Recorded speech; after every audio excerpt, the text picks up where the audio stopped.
Story. Your story is powerful. And God's telling a story and has been telling a story through your life that's essential to your purpose.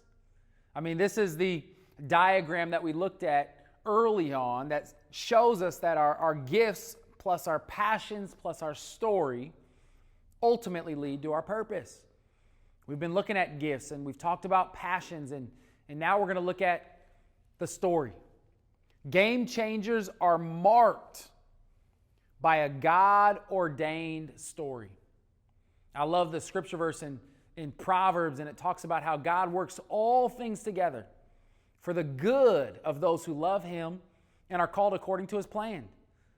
As you look back on your life and your story, you might not look at all the parts of your story as good and as God-ordained.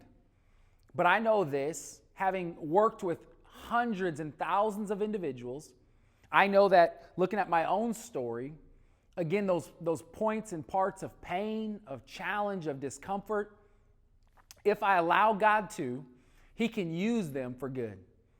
And they can become God-ordained.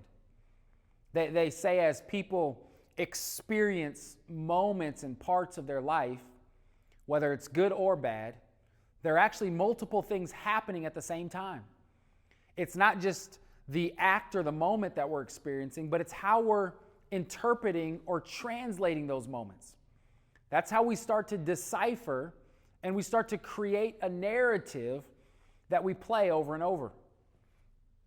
When I think of the word story, the acrostic I put together is, first of all, when we think of our story, we think of those moments that are sentimental. Those moments we look back on and we have a feeling associated with that time, that space. Could be positive, could be negative. We think about story, we think of a timeline. There are these mile markers, these points in time, these moments that marked us forever. We want to take some time, we want to identify those moments and how those moments are helping to create this story, this narrative that God is telling through our lives. Outstanding. What are those things? Again, statistics show that people remember the highs of their life and the lows. We know that there are a lot of other things that are going on throughout life, but we're really talking about those things that are outstanding. Those moments, those experiences that have marked us positively or maybe up to this point in a negative way. R is all about redirecting. What are those moments that maybe we were heading in this direction and because of what happened, it shifted us and moved us into a completely different direction? I talked about playing basketball and how my injury was the end of my personal dream, but it redirected me to engage in the purposeful life that God has for me. Maybe in your life there was an injury, an illness, a setback, a relationship. You were heading in one direction and it redirected you to a different direction. YouVersion. I kind of stole that from the YouVersion Bible plan. But I love that because there's only one version of you. And too often we look at other people's stories and we want parts of their stories or we look at where they are today, which ultimately is their highlight reel. And we want what they have. But what we don't see is all the behind the scenes. We don't see the process of how they got to where they are. I was just on a podcast today with a friend of mine, and he's a pastor at a church and also a speaker and speaks at platforms all around the country. And it was so fun to hear his story, not because of how easy it's been, but honestly because of how hard it's been, how much adversity he's faced. From a young age, parents were divorced. As he grew up, played sports, and through sports, went through some adversity and got injured his junior year and almost died on the field and injured his senior year and didn't get a lot of scholarship opportunities and went to a Division I university to play college football, but started on the practice squad. Said he started out in the visitors' locker room. His jersey number was 146. It's not even a real number. But the pain, the process of his story ultimately has helped shape who he is today and the work he's a part of. And so as we think about your story, there's a process. There are parts of your story that are good, that are bad, that are challenging, but we want to continue to gain clarity on the story that God is telling through your life. A good story, as we know, it's got a hero. Can I tell you, you are the hero. But with every story, even though you're the hero, there are some villains or challenges. And that's what we were talking about in this story, the story of life. There are challenges. There are hardships. There are people. The Bible says, John 10:10, the enemy comes to kill, steal, and destroy. He wants to distract you from the purpose that God has for you. He wants to knock you off track. But the second part of that verse says, but Jesus came so that you might have life. And life in all its fullness and all its abundance. And so every story has a hero. You're the hero. Has a villain or challenges. There's adversity. But then there's opportunity. And ultimately, there's an opportunity to celebrate victory as we get clarity and walk in the purpose that God has on our lives. Most of the time when we think of story, we think of up and to the right. We think of this straight line. Again, we start here and we end up over there. But our stories aren't straight lines. Our stories are more like roller coasters. Up and down and over here and over there and twists and turns. And so it's important that we recognize that we're not alone in this story that's taken on a bunch of twists and turns. Maybe hasn't always gone the way we wanted it to. But can I tell you, it's going exactly how God can use it for the purpose that he has on your life. Patrick Rothfuss is an author. He says, it's like everyone tells a story about themselves inside their own head. Always, all the time. That story makes you what you are. We build ourselves out of that story. Again, there are things that happen to us, but then there's how we interpret those things and how we allow God to help us interpret those things for our good so that ultimately it can help us get clarity and understand the purpose that we're called to live. I just want to give you a couple of what I call story finders. As you're thinking about your story, it's going to be important to look at these moments, but there are some things too that we can look at, like our name. Can I tell you, your name is not an accident. There's a reason you have the name that you do. And a lot of times we don't give much thought or meaning to our names, but I know God, again, has a purpose and a plan for you, and it's not an accident that you have the name that you do. It's not an accident. My name is Joshua. My parents named me Joshua, and at a young age, my dad would tell me, Josh, you're a leader. You're a leader. God's got a plan for you. You're going to help people. You're going to lead people.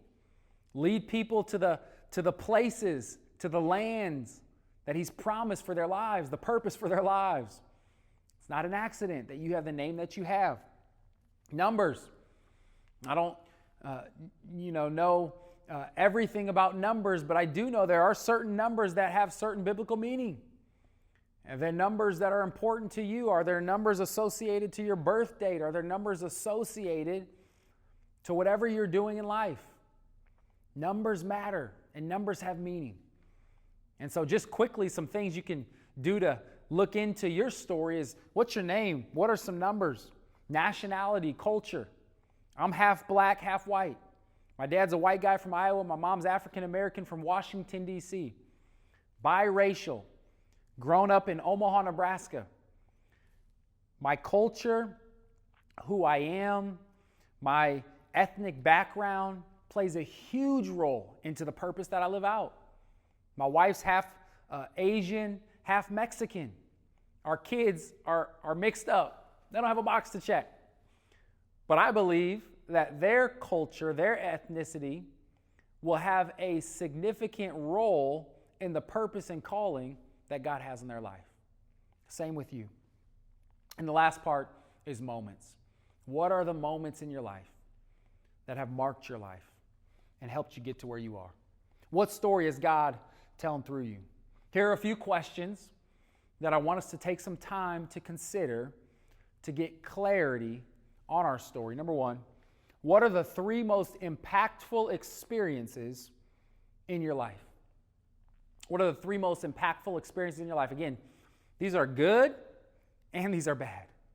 These are experiences that have been hard, injury, adversity, health, relational, abuse, things that have been done to you, bad decisions you've made.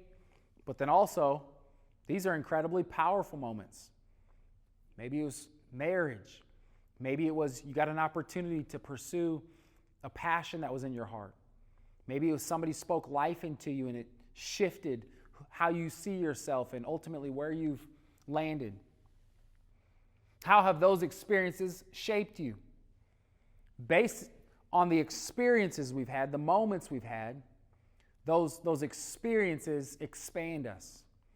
I'm going to show you here in a second when it comes to a workbook or just how you can lay it out on a notebook.